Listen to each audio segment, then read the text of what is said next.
Hi friends, പുതിയൊരു വീഡിയോയിലേക്ക് എല്ലാവർക്കും സ്വാഗതം. അപ്പോൾ ഇന്ന് ചിക്കൻ കറി ഉണ്ടാക്കാനുള്ള തയ്യാറെടുപ്പിലാണ് കേട്ടോ. വെള്ളിയാഴ്ച സ്വത്ത് പറഞ്ഞതാണ് ബിരിയാണി വേണമെന്നുള്ളത്. പക്ഷെ രാത്രി ആയതുകൊണ്ട് സ്വത്തുവിന് ബിരിയാണി കിട്ടിയില്ല. അപ്പോൾ ഞാൻ വിചാരിച്ചു ശനിയാഴ്ച എന്തായാലും സ്കൂളില്ലല്ലോ, ചിക്കൻ കറിയും ചിക്കൻ ബിരിയാണി ഉണ്ടാക്കി കൊടുക്കാമെന്ന് വിചാരിച്ചു. അങ്ങനെ ഞാൻ ചിക്കനൊക്കെ രാവിലെ പെസായിട്ട് വാങ്ങിച്ചു കൊണ്ടുവന്നു കേട്ടോ. അപ്പോൾ അങ്ങനെ ചിക്കൻ കറി ഉണ്ടാക്കാനുള്ള തയ്യാറെടുപ്പിലാണ്. അത് കഴിഞ്ഞിട്ട് ബിരിയാണി വെക്കണം. അപ്പോൾ കറി ഉണ്ടാക്കാൻ വേണ്ടി സവാളയും ഒക്കെ ഞാനിത് അടുപ്പിൽ വെച്ച് വഴറ്റിയെടുത്തിട്ടുണ്ട്. തക്കാളിയും എല്ലാം ഇട്ട് കൊടുത്തു. പിന്നെ ഇഞ്ചി വെളുത്തുള്ളി പേസ്റ്റ് എല്ലാം ഇട്ട് കൊടുത്തിട്ടുണ്ട്. അതിലേക്ക് നമ്മുടെ ചിക്കനും ഇട്ട് കൊടുത്തു കേട്ടോ. മസാലയൊക്കെ തേച്ച് വെച്ച് ചിക്കനും ഇട്ട് കൊടുത്തിട്ടുണ്ട്. അതിനിടയിൽ സ്വത്ത് പുറത്ത് പോയിട്ട് എടുത്ത വീഡിയോ ആണ് കേട്ടോ. അത് പൂച്ചയും കോഴികളൊക്കെ പുറത്തുണ്ട്.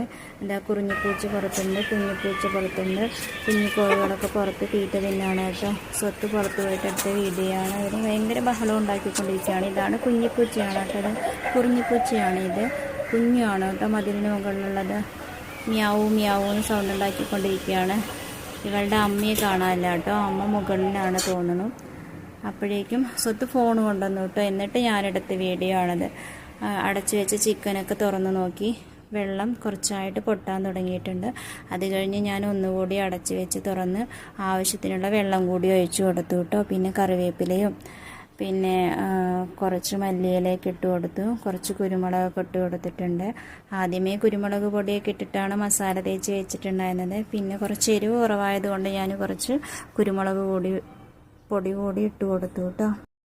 കുറച്ച് എണ്ണയും നെയ്യും ഒഴിച്ചു കൊടുത്ത് അതിലോട്ട് കറുവപ്പട്ട, ഗ്രാമ്പൂ, താക്കോല എന്നീ സാധനങ്ങളൊക്കെ ഇട്ട് കൊടുത്തു കേട്ടോ.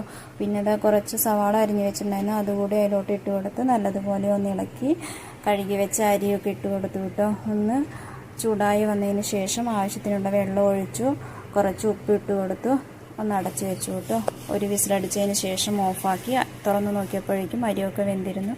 അപ്പോഴേക്കും നമ്മുടെ ചിക്കനൊക്കെ റെഡിയായി കേട്ടോ. അങ്ങനെ ഇന്നലെ ബിരിയാണി കിട്ടാത്തതിൻ്റെ പരിഭവം ഇന്ന് മാറ്റണം സ്വത്തുവിൻ്റെ. ചിക്കനും ബിരിയാണിയൊക്കെ റെഡി ആയിക്കൊണ്ടിരിക്കുന്നുണ്ട്. ഉച്ചത്തേക്കുള്ള ബിരിയാണിയും ചിക്കനും റെഡി ആയി കഴിഞ്ഞു. ബായ്. ഇന്നത്തെ വീഡിയോ ഇത്രയേ ഉള്ളൂ. ഇഷ്ടമായി ലൈക്ക് ചെയ്യാനും കമൻറ്റ് ചെയ്യാനും സബ്സ്ക്രൈബ് ചെയ്യാനും മറക്കരുതേ.